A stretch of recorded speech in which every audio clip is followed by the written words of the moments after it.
Next, a marriage built on greed and heartlessness quickly turns into a dance of death.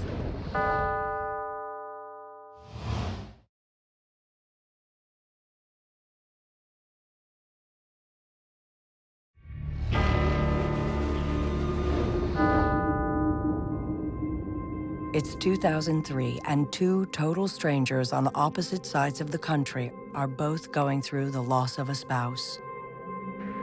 In Grand Junction, Colorado, Alan Helmick's life has been rocked by the sudden and unexpected death of his wife, Sharon. Sharon was his high school sweetheart, and they got married at a young age, and she was the love of his life. They had 4 children, 3 daughters, 1 son, and a very good life.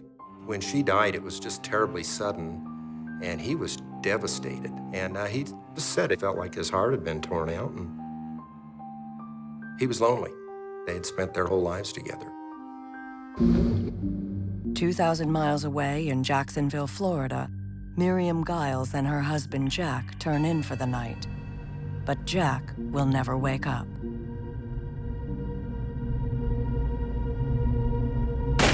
Miriam tells police the recent death of their daughter made her husband suicidal. They had a daughter and a son, and when the daughter was 23, she had an accidental overdose of prescription medicine. It's hard to believe that something so grim could have happened to a person as vibrant as Miriam, a beloved dance instructor. She was very inspiring. She was a lot of fun. She was a very drawing personality. You liked her. But there's a lot more to the likable widow than anyone saw coming. Miriam had told people around town, "I'm looking for a sugar daddy." In 2004, less than a year after her husband's suicide, Miriam strikes out.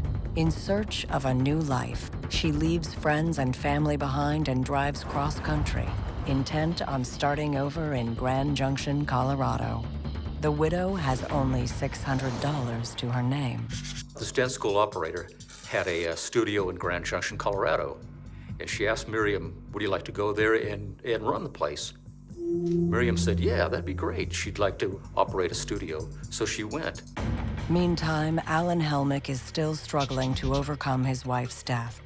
And so when he discovers free passes to the local dance studio, he decides to give it a whirl. He talked me into doing that. He says, we have a lot of fun. So we go down. Alan was there, Miriam was there, and we had a riot.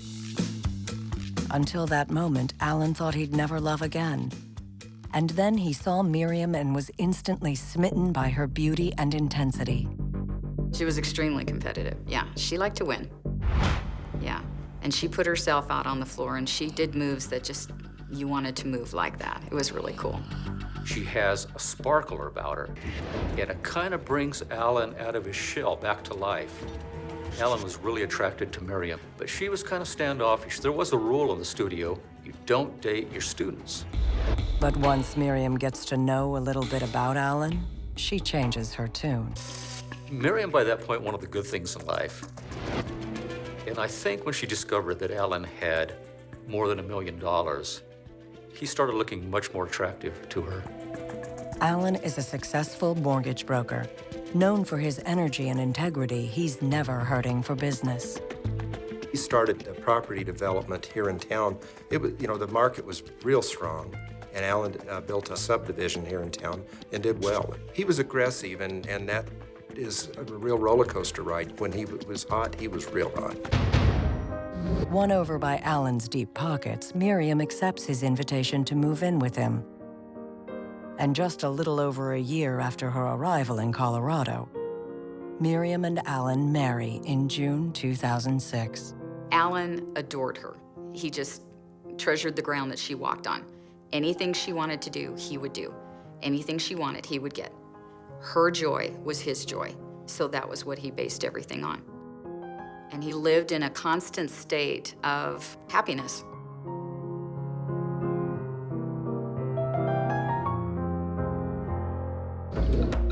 Alan actually buys her a new beautiful house out in the town of Whitewater, Colorado. She said, gee, it would be great to have my own studio. And he wanted to make her happy, so he bankrolled her on one. A place called Dance Junction in downtown Grand Junction. And Miriam was popular. She got a lot of students to come in. But for Miriam, it still isn't enough. In fact, there's never been enough for Miriam. Miriam Helmick may have been an angel on the dance floor, but behind the shiny dance costumes and makeup, she's a woman bedeviled with nasty qualities. She's greedy, slothful, and filled with the prideful belief that she deserves to have it all, even if it comes at someone else's expense. Little does Alan know his beautiful new bride has a long rap sheet that crosses state lines. Back in Florida, Miriam's own parents discover $100,000 missing from their bank accounts and suspect their daughter of bilking them out of their life savings. Miriam's response is to try burning down her parents' home with them inside. The house would have burnt down, except there was a big container that had water in it. The plastic melted and put out the fire. Miriam disappeared that very same day. Miriam got a job in Gulfport, Mississippi, where a woman had a dance studio. Miriam was a great dancer, but the dance studio operator soon found something fishy was going on. Her bank account started losing money. There were forgeries on checks, and she couldn't figure out what was going on.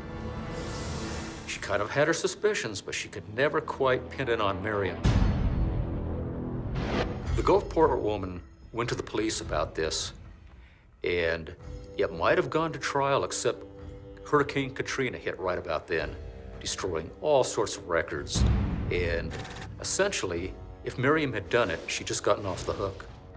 And while her first husband Jack's death is listed as suicide, Miriam is about to give investigators reason to wonder if his demise was due to something far more sinister. Now in Colorado and married to someone new, Miriam stays true to form. She secretly begins raiding Alan's bank accounts, helping herself to hundreds of thousands of dollars.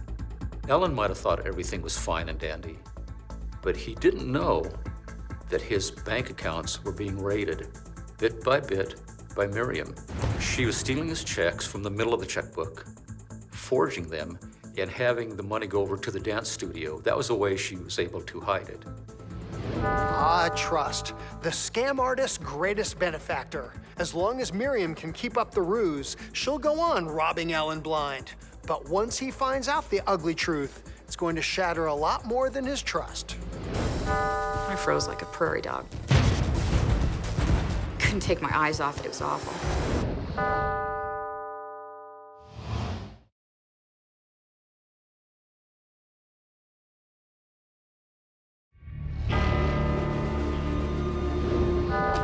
By the spring of 2008, Miriam Helmick is all tangled up in a web of greed and lies.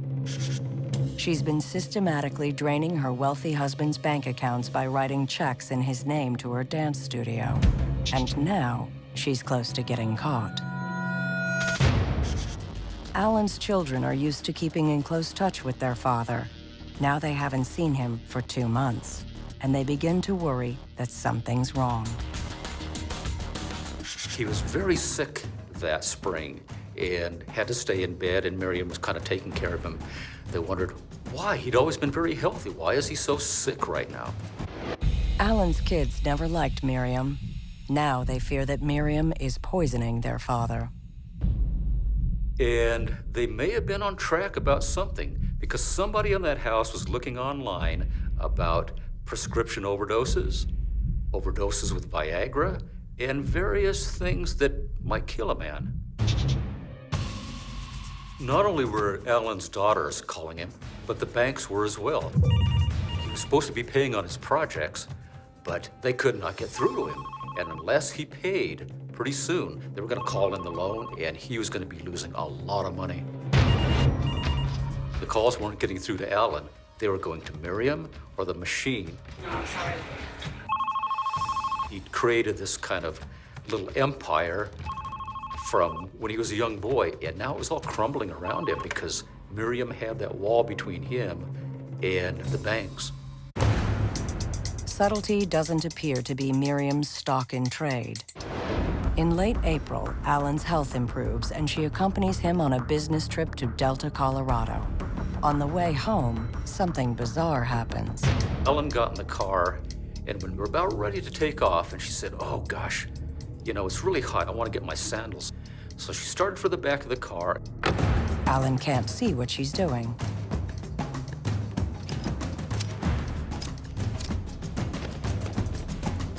When she's done, she disappears into the restroom.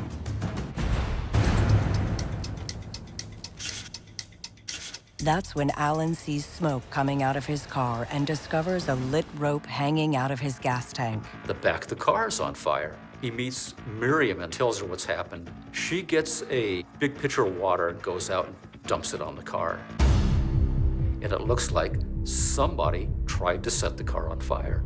Police are immediately suspicious of Miriam. They match the homemade wick in Alan's gas tank to some rope from the Helmick property. But they still don't have enough evidence to file charges. And Alan insists police are wasting their time accusing Miriam. Knowing Alan, I think his statement that "I can't believe my wife would try to do that" was an honest answer. But all that's about to change. When Alan tends to business again, the pieces come together. Most of his money is gone, and he realizes his beloved Miriam is the obvious culprit. He had probably informed her that he was going to file for divorce or ask her to leave, one or the other, and that pushed her over the edge. We gotta get a divorce. If only he'd known how dangerous it is to push a woman like Miriam to the edge. She's not about to lose the life she feels entitled to. Around 7 a.m. on June 10th, 2008, Miriam shoots her husband in the back of the head with a .25 caliber revolver.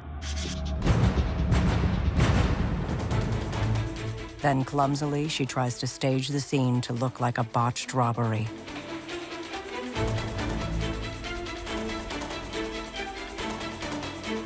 Now Miriam needed an alibi. She went to various markets around town, making sure she got receipts from everyone, and making sure it took a lot of time. She drove all over town for about 2 hours, calling Alan's cell phone saying, "Honey, I'm gonna meet you later at such and such a place," just to set up a timeline on the cell phone. She knew he was dead. He was lying there on the floor all that time. Shortly before noon, Miriam calls police. She tells them she discovered her husband's body after coming home from shopping. Investigators examine the crime scene and quickly see right through Miriam's charade. So she opened a few drawers, tipped over a garbage can, but that was it. It was very amateurish. Any detective knows that somebody that's burglarizing a place, you toss it, you throw stuff all over the place. You don't look in a few drawers and that's it. But Miriam didn't know that. She thought, this'll work. It would seem the jig is up for Miriam, but those who live by the deadly sins are notoriously good at blaming others for their wrongdoings. Miriam had always gotten away with crimes in the past, and she's prideful enough now to believe she's about to get away with murder.